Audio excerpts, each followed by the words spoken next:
welcome to another episode of the HomeTown podcast.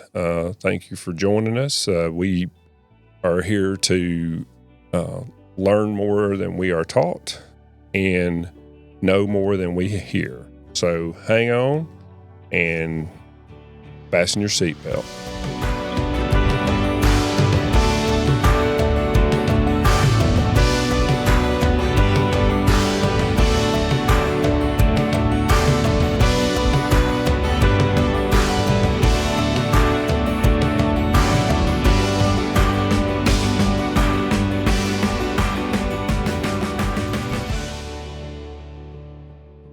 All right, today we have a special guest, Tristan. Yes, hi. And this is a continuing part of our episodes that we've been doing where we're introducing our employees to the public, to our customer, to other employees. That's one of the most interesting parts of how this thing has evolved, is that how many other employees don't know the just basic details of each other. And it's not something we really, first thing we do is spend 2 hours with each other and talk about where we're from and that kind of stuff. So we decided to do this. We just decided, hey, put it out there. It's accessible anytime that somebody wants to see it and they want to know about Tristan. They'll thumb through, find Tristan, and learn all about her, Could be interesting. That could be interesting, couldn't it? Yeah. For sure. Hey, But what we kind of like to do to start out is just say, well, where are you from? Where's your hometown? Maybe where'd you go to high school? That kind of thing. I was actually born in Las Vegas. So I'm from Nevada. I moved here in 2001 and started at Susan Moore. Graduated from Susan Moore in 2004 and met my husband in 2006, and he joined the Army. So we had a long distance relationship. He was with the 82nd Airborne. So I would travel to North Carolina every weekend. And then we had a very long distance relationship because he deployed to Iraq for 18 months. He came here on R&R and proposed to me, and we got married in 2009, which just celebrated 16 years. So, congratulations. Yeah. Flies by really fast. We have 2 kids. So I've got a 13-year-old. We're in a wonderful stage of life, teenage life. Oh. His name's actually James Arthur Stephens III, but we call him Trip for Triple. So everybody knows him as Trip, but they don't really know that he's the third.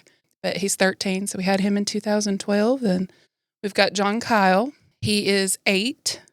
Had him since I've been at the bank, so I think there was probably 8 or 9 of us pregnant at the same time that year. Yeah, we've had records. We don't keep records, but we've made records. Oh, yeah. We know that we there was quite a few of us pregnant during that time. Little baby boom at HomeTown.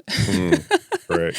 But so we're living the life of boys and sports. And well, you mentioned something that intrigued me. So you lived in Susan Moore area, and he lived in Fayetteville, or he deployed out of Fayetteville, or did you go to Fayetteville? So he was in Fort Bragg, which is, I guess it is Fayetteville. It's Fayetteville. But by the way, it's the largest Army base in the country. It's beautiful. It's definitely a neat area to visit. But we met here. So we're kind of like a country song, I guess you could say. That's what he says. We met at Walmart. We both worked there. Yeah. And then when he joined the military, we started dating. So interesting. Yep. Yeah. I mean, Cassie was saying that they met at Piggly Wiggly. Yeah. And of course, that's real country. Yeah. I worked in a grocery store when I was a teenager, and really on into junior college. So, it's nothing. I mean, it's kind of interesting how that develops, and you're kind of waiting on people then. You're dealing with the public, so it does lend itself pretty well to banking. Absolutely. Customer service, all the... Yeah, right. All so how do you manage a relationship that far apart? I mean, that'd be something that would be kind of interesting. It's funny that you say that, because growing up, so my grandparents are who raised me. That's who I came to live with when I was in 9th grade. But my grandpa was a truck driver, And so growing up, I always said, I do not want to marry a truck driver or somebody in the Army. And then I married somebody in the Army. So I guess I'm a lot more independent than I give myself credit for. Right. It's not easy, but it's definitely worth it. I mean, he's made it worth every bit of it. But we didn't have kids back then, so it was a little bit easier. If you get a chance, you tell him I said thank you for his service. Oh, of course. Because it's really important. And we just discounted it. We don't necessarily discount it. It's just that it's not right in front of us and we're not aware of the service. Yeah. And even those that don't deploy to combat. Yeah. They're still on ready for combat. And so we need to be very, very appreciative of that. And I'm very, very appreciative of that. So you make sure he gets that from me. Thank you. So y'all moved in. Now you've got the 2 kids. Okay, the oldest is 13. Mm-hmm. And the youngest is 8. So you've got 5-year age gap. Yeah. Mm-hmm. Okay. That's an interesting dynamic. Oh, the little one thinks the world of the big one, and the big one thinks he's annoying as all day. Right. Yeah, so. That's it. Yeah. By the way, that will change over time, a lot of time. I hope so. But it does change. I hope so. I had a 4-year gap. Jordan and Andrew are 4 years apart. And it sounds like a small number, but it's not. It's really not. Because life is quite different in, say, 7th grade and 11th grade. So you'll have that same thing. And, it's just so cool to see how you guys are progressing through the chapters of life, Absolutely. And how that works. Every day is a new adventure for sure. We have a lot of young mothers. So, and that's just the nature of the business, I guess. And it's not really the business so much as just the way that things have evolved with the company, people we've hired. Because we discuss this all the time here, but we hire a certain type of person, which we're looking for a certain type person that will fit in our environment. That certain type person just so happens to be, in a lot of cases, young mothers. Mm-hmm. And so, that young mother is experiencing a lot of stuff that very few other people really experience. So it's really interesting to sit back and listen to the stories, so-and-so got in trouble.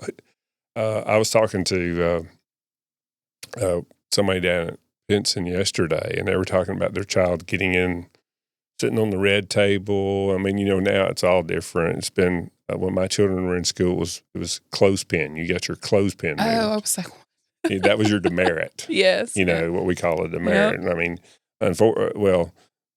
things just evolve and change. I'm not saying better or worse, but we just got taken into the hallway, with a paddle.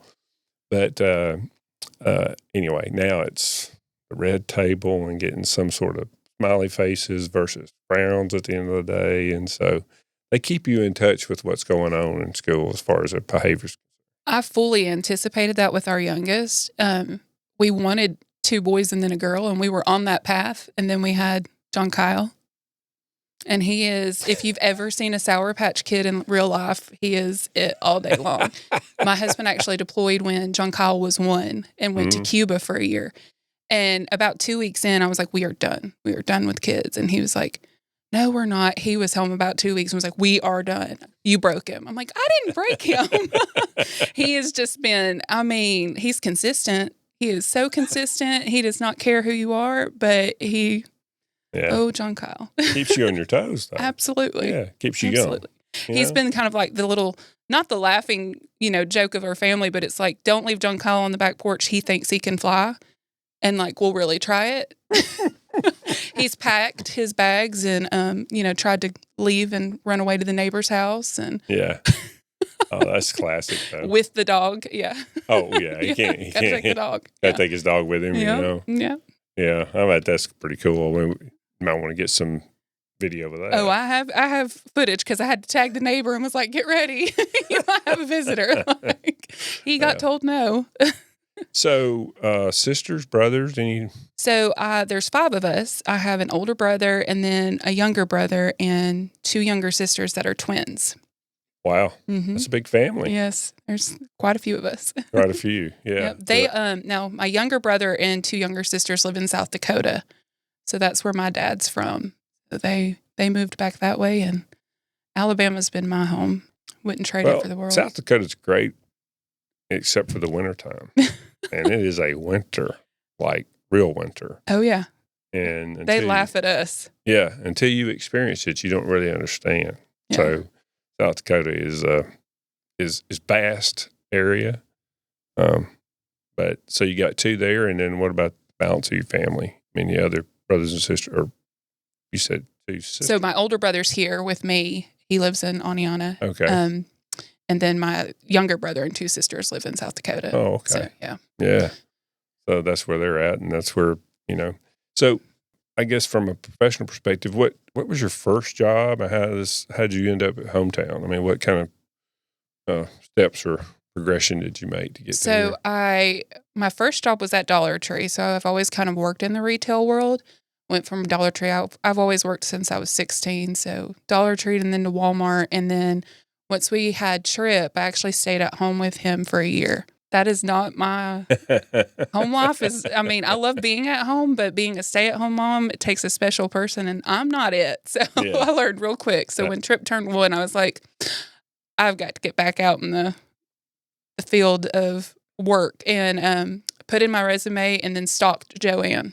That's how I got on at HomeTown. I called her probably every day for a week, and then her and Patty finally gave me the opportunity for an interview, and been with HomeTown since 2013. So that's crazy. It's 12 years now. Yeah. Or almost 12 years, I guess. I don't know exactly the time frame. Yeah, it was October, so coming up. It seems like everybody I'm asking this question to is going at least double digits. Mm-hmm. And so that's really, exciting for me, and to see people that have stayed. I mean, that's generally how it works here. If you make it, you stay. And it's fit. That's why we hire for a fit, is because that seems to really be, something that helps everybody. You don't have to deal with people who don't know how we like to behave in our culture. I think HomeTown is so unique, but I think if you've ever worked anywhere else, you can appreciate HomeTown and what they offer on a whole different level. Yeah. I love that, I'm basically my own limit at HomeTown. So, I work in the retail area, and I might close your loan today. I might answer the phone tomorrow. I might take your deposit, and then I might open you an IRA. I never know what I'm going to do, wherever I'm needed. But I love that I can do all aspects of everything and see everybody and just get to engage daily with people. Yeah, one of the hardest things to do, and even in a company as small as ours, or, I consider 65 people to be small, mm-hmm. but much larger than the 6 that started, but it's still, it's really hard for 65 people to get the experience of the other 64, or a person get this experience of the other 64, and what your day is, right? And so, the way you just described it, every day is a new day. Depends on what's going on, depends on what's needed. And, we talk about that responsibility, freedom with responsibility, where you're free to do what you want to do, but you have to meet your responsibility. Right. And we're not going to necessarily tell you what that is. That's really for you to figure out yourself. But what your responsibility is that day, and see where you're most needed. But what that does, though, it gives you a real huge amount of experience with different folks needing different things. Oh, yeah. Possibilities are endless for sure. Which, we used to do the onboarding process, and we still do that.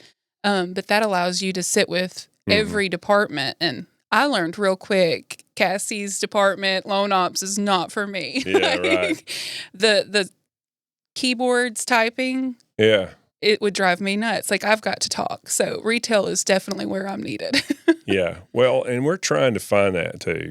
We're constantly working to get a person in the right spot. Absolutely. Because I think that's when they start thriving, you can see it. Mm-hmm. And so then they thrive in everything. It's not just here at the bank, but at home, different organizations they're involved in. So that's why it's so important. Really hard to quantify sometimes, but very, very important and almost critical that you do that.